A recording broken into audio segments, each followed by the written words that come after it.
silly guy. Oh my goodness. I'm silly. Okay, so next thing up, we're going to talk a little bit about helping Thor keep 4 of his feet on the floor. So one thing that I want to start off by saying is that if we don't want jumping, then no jumping should be okay.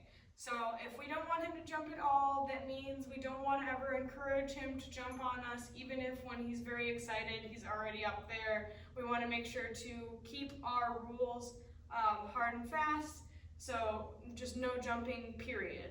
No exceptions at all. Otherwise, it just gets a little bit muddy and difficult for them to know when it's okay and when it's not okay. And that's when you may end up having some mistakes. So one thing that we did, first off, was by just teaching him a word that means go away, get your feet off of whatever you're doing, and go find the treat that I'm about to throw. And you can do this when he's maybe jumping on a person, or maybe he's got his front feet up on the counter, anything like that where you just want him to get off of whatever he's on. We can just say, Thor, off! Oh no, one of our puppies is having a hard time. Thor, off! 1 second.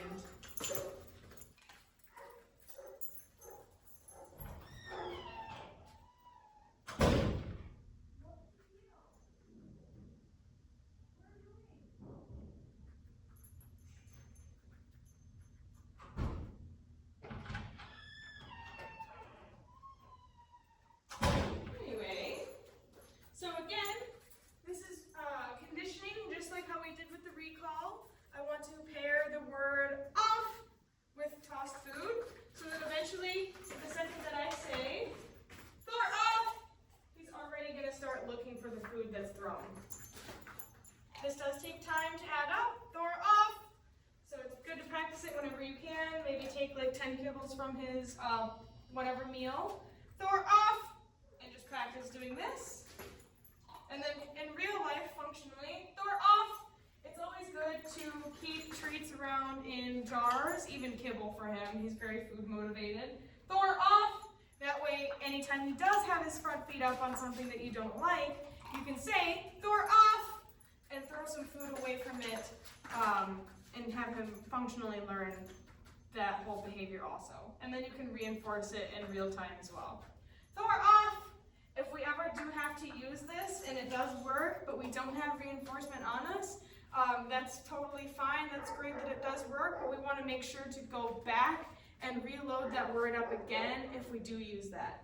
Thor off! Just to make sure that he knows that most of the time, yes, you will get reinforcement. Thor off! And one more time. It sounds like puppy's having a hard time again.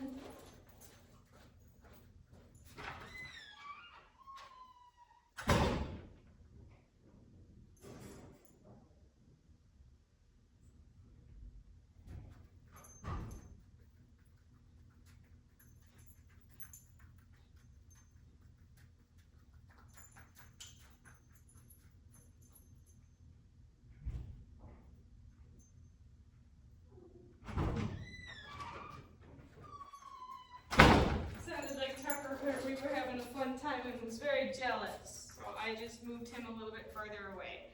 Okay, so the next thing that we can start working on too, or that we can continue working on too, is called the no jump game. And basically in this it's me trying my hardest to do something that may encourage him to jump, but at a volume that is low enough that he won't actually jump. So I want to do things that I know may be encouraging for him to jump, but like not to the extreme that I know he will jump. So for example, I'm gonna pat his legs and say, hi, puppy, puppy, puppy, yes. And he doesn't actually have to sit, as long as he's not jumping, that's when I'm going to reward. Puppy, puppy, puppy, oh my gosh, hi, yes. So we can start making it a little bit harder. Oh my gosh, yes. Good boy. It's okay, you can jump on me. Yes. So basically we're just going to practice things that we think might entice him, but hopefully not so much that he does actually jump. Yes. And you see he's very good at this game. It's very difficult to get him to jump when we're actually playing this game, which is excellent. Basically, we are desensitizing him to these crazy things.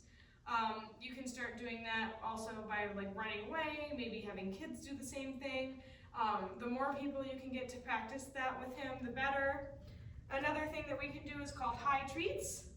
And first, again, I'm going to toss the treat away, just like a lot of the other games.